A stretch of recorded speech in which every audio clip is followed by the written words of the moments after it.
салом бинандагони азиз, хабарҳои Тоҷикистон ва ҷаҳонро аз радиои Озодӣ пай мегирем. Имрӯз 30 ноябр аст. Таваҷҷӯҳ кунед ба сархати мавзӯъҳои барнома. муҳлати даъват ба хидмати артиш дар Тоҷикистон аз рӯи қонун хотима ёфт. мақомот дар гузоришдиҳӣ аз иҷро шудани нақшаи даъват шитоб надоранд. قریب که 1000 نفر شهروندان اوید به ابلاغ و ویران کردن روش دعوت مراجعت کردند. بعد اعتراف مقامات از خطا در نشر نتیجه‌های انتخابات، پرزیدنت قرقیزستان امر داد نتیجه‌های آوازدهی دستی حساب کرده شوند. تحلیلگران تاجیک درباره خوروخ آخرین حادثه‌ها بیانگری چی است و تا کجا می‌توانند منطقه‌های دیگر را هم اثر کنند؟ این چیز می‌تواند که در دیگر منطقه‌ها هم رخ دهد اگر به همین شیوه حکومت رفتار کند. روز 30 نوامبر دعوت تیرماهی جوانان به ارتش تاجیکستان به پایان می‌رسد، ولی تا حال مقامات درباره اجرای نقشه دعوت گزارش ندادند. سالهای قبل تا انجام مهلت عادتاً وزارت مدافع از پرره اجرا شدن نقشه خبر میداد. اجرا نشدن نقشه اگر یک مشکل باشد، مشکل دیگر به قول حامیان حقوق افزایش سربازشکاری یا ابله بوده است. مولا رجب یوسفی و نگاره فضل‌الدین در این باره گزارش می‌دهند.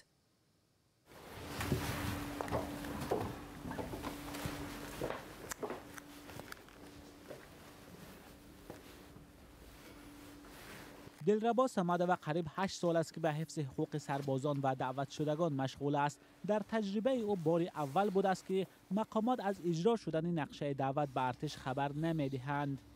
و سببش من فکر میکنم که این در حقیقت از عهده بود کردن نقشه نبرآمدن مقامات ها است. زیرا اگر بود میشد الکی اعلان میشد. تلاش های زیادی ما برای گرفتن نظری وزارت دفاع به نتیجه بود. دقیق نیست که نقشه تیرماهی دعوت جوانان به صف نیروهای مسلح چقدر اجرا شده است. یک احتمال هم وجود دارد که یک سبب اجرا نشدن نقشه افزایش دادن تعداد سربازان در ارتش تاجیکستان است که سر دولتی به حساب می رود. اجرا نشدن نقشه دعوت یک طرف، حامیان حقوق از افزایش سربازشکار اظهار نگرانی دارند. مسئولین سازمان دفتر آزادی‌های شهروندی تقریبا هر روز در این باره شکایت می‌گرفتند. همه ساله زیاده از 30% مراجعات‌های ما، یعنی اگر مسئول گذشته 70-700 گوییم، اگر 30% آن زیاده از 300 نفر وابسته به حقوق خود و ویران کردن روش دعوت، یعنی چیزی که در خلق ابلاغ میگن مراجعت کرده بودند. این سال ما خیلی مراجعات‌های زیاده از 40%، یعنی اگر ما 2000 مراجعات گرفته باشیم، اگر زیاده از 40% آن تقریبا قریب که 1000 نفر شهروندان اوید به ابلاغ و ویران کردن روش دعوت، دستگیر کرده، مجبوران روی کردن دانشجویان و دستگیری والدین مراجعت کردند. سربازشکار یا زورن به ارتش بردن جوانان مشکل یگانه دعوت نیست. حامیان حقوق میگویند در دعوت تیرماهی امساله دانشجویان بسیار ضرر دیدند. وقتی که دانشجویان کمبودی دارند، درس‌ها را رعایت نمی‌کنند، مثلا حاضر نمی‌شوند، یا حتی اگر یگان نزاع با رهبریت ماموریت دانشگاه داشته باشند، اگر الکی آنها تهدید از خدمت حربی فرستادن می‌کنند. این خیلی ننگاور است، زیرا که خدمت حربی عموماً ارتش نباید که همچون یک جزا استفاده کرده شود نسبت جوانان. این باید که یک وظیفه افضلیتناک دولتی، یک آبرومند باشد و جوانان فخر کرده آنجا روند. دانشگاه ها میگویند که این ادعا اساس ندارد. ماهی انور پارلمان تاجیکستان قانون نو دعوت جوانان به ارتش را قبول کرد. امید میرفت که با قبول قانون نو سربازشکار کاهش می‌یابد، اما آمار حامیان حقوق برعکس این را نشان می‌دهد. فعالان جامعه شهروندی راهی از بین بردن ابله را چنین می‌بینند.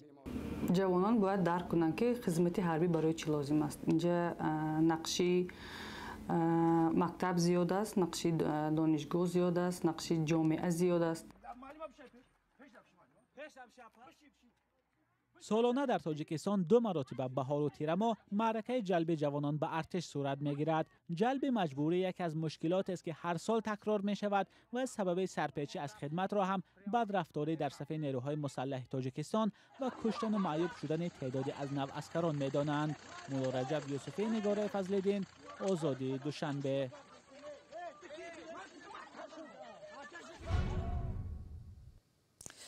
با گذشت 2 روز از انجام اعتراضهای ساکنان خاروخ، بحث‌ها درباره سبب‌های تظاهرات و ناآرامی در شبکه‌های اجتماعی و محفل‌های سیاسی تاجیکستان ادامه دارد.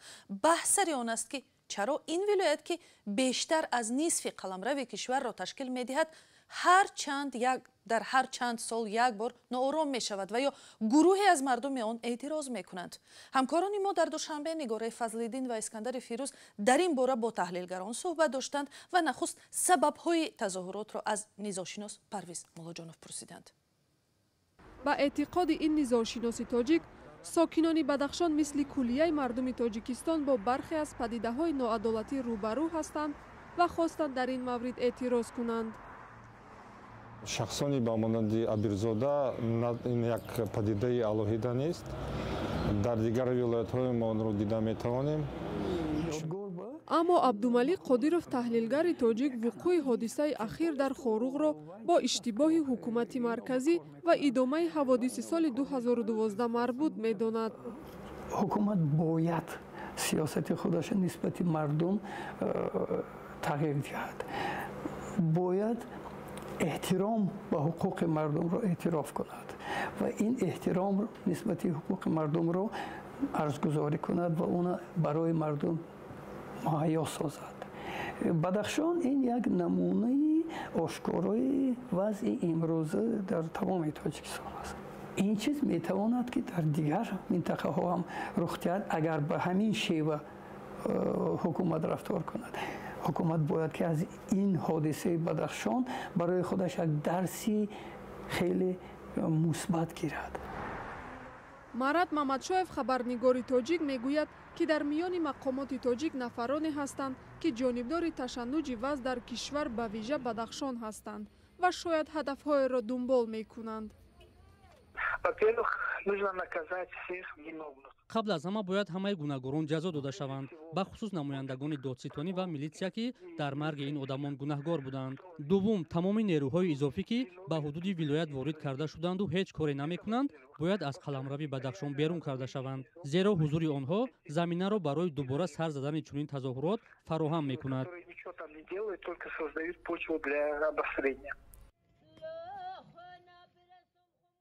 тазоҳурот дар маркази шаҳри Хоруғ рӯзи 25 ноябр пас аз он сар зад ки ба нақли сокинон Гулбидин Зиёбекови 29 сола дар амалиёти мақомот кушта шуд. дар ин амалиёт ҳамчунин сокини дигари Роштқалъа Гулназар Муродбеков захмӣ шуда дертар дар бемористон даргузашт. дар даргириҳои байни пулис ва эътирозгарон дар Хоруғ рӯзи 25 ноябр шаҳрванди дигар Тутишо Амиршоев кушта шудааст.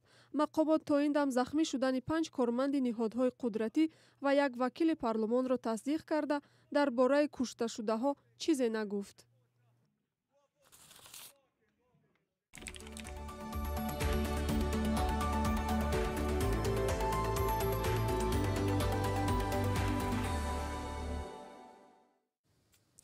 در قرغیزستان پرزیدنت امر داد که نتیجه های انتخابات پارلمانی روز 28 نوامبر از نو حساب کرده شود. قرار صادر جبارов در واکنش به اعتراض مخالفان بود که میگویند اکثر حزب‌های رو به حکومت و ناشناخته به پارلمان راه یافتند و مخالفان رأی کافی به دست نآوردند. کمیسیون مرکزی انتخابات هم اعتراف کرد که هنگام شمردن نتیجه های اولیه به خطا راه داده است. همکاری ما در بشکک اکرم عبدالقهار در این باره شرح بیشتر دارد. کمیسیون مرکزی انتخابات گفت که سبب خطا در آوازها خطای فنی در نرم افزار قوطی‌های آوازدهی الکترونی بوده است.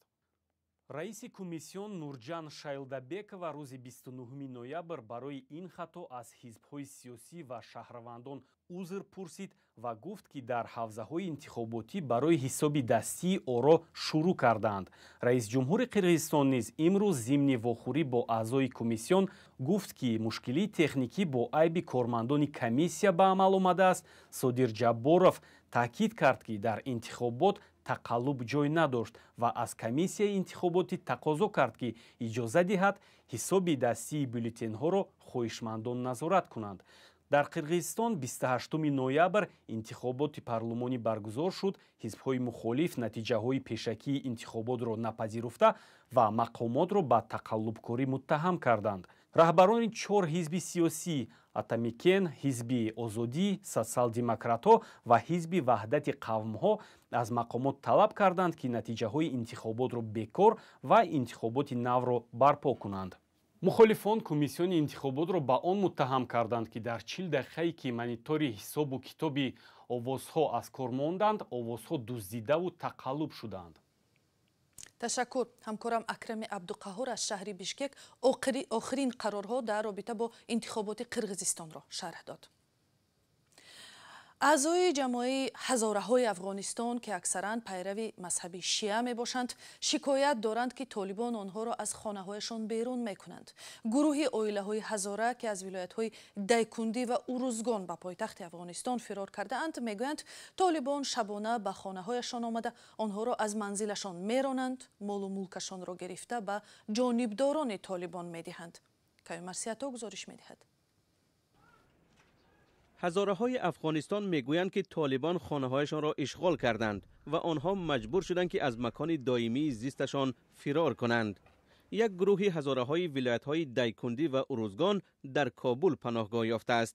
ҳастам аз вулусволи гизав аз вилояти дайкундӣ ки дамзи замони омадани толибон масалан дар минтақа ки омад, як шаб омад дами хонаи мо, бас یک سری گفت که از خانه باید بیرون شدیم. ما گفتیم با چه طرزی مثلا از خانه بیرون شدیم؟ گفتی زمینای ملکا که هست مال ماه، شما نمیدونیم گرفتین و چی کار کردین، شما باید از این منطقه بیرون شدیم. ما گفتیم در نصف شب که نمیشه، مثلا میالا اقلا بان که ما صبحکی بیرون شدیم. گفت نه، باید نصف شبی بیرون شدیم. کاربرانی که این نوارها را به رادیوی آزادی فرستادند میگویند که عائله‌های قوم هزاره از مال و ملکشان محروم شده و حالا در خیمه ها به سر میبرند. این صحنه همچون تخریب منزل عائله هزاره شهر داده شده است. مرد دیگری از دایکوندی تاکید میکند که طالبان بعضی از پیشوایان قوم هزاره را حبس کردند. اینا نماینده های ما به محض در مرکز ولسوالی حاضر شدن، اونا را در بندیخانه بردن، اونا را بندی کردن. بعد از 15-20 روز که اینا در بندیخانه بود، با نیروی نظامی شب هنگام آمدن وارد منطقه ما شدن که هنگام شب بود. بچه ها و زن ها کلا ما وحشت کرده بودیم، حتی آمدن در ما هشدار دادن که خانه را ترک کنید. ما شب هنگام از خانه بیرون شدیم، شب در مابین زراعت زندگی کردیم. سازمان عفو بین الملل یا امنیستی اینترنشنال نوشته است که ماه اکتبر امسال در منطقه دایکوندی طالبان 13 هزاره سابق سربازان حکومتی را به قتل رساندند. در همان ماه اکتبر طالبان تعقیب و اذیت هزاره ها را رد کردند. این یک تبلیغاتی بود که دشمن امارت اسلامی، دشمنای امارت اسلامی البته به تمام دنیا تکپخش میکرد که گویا شیعه و سنی بین خود مشکل داره. هیچ مشکلی نیست. امارت اسلامی همه ملت را یک قسم میدانه. مشکل با هیچ اقوامی نداره، مشکل با هیچ مذاهبی نداره.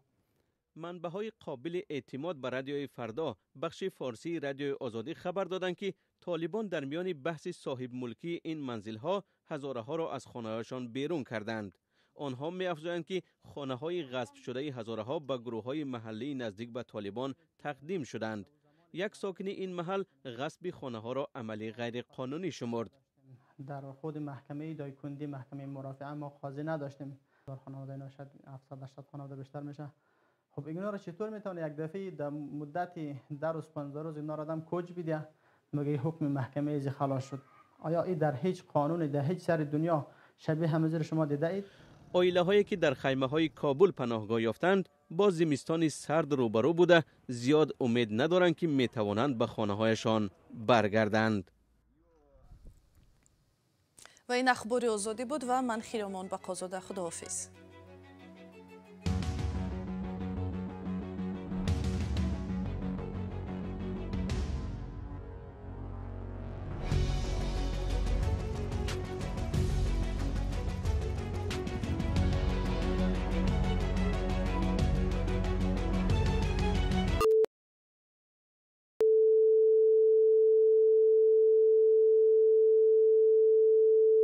This is Radio Free Europe, Radio Liberty, Praha.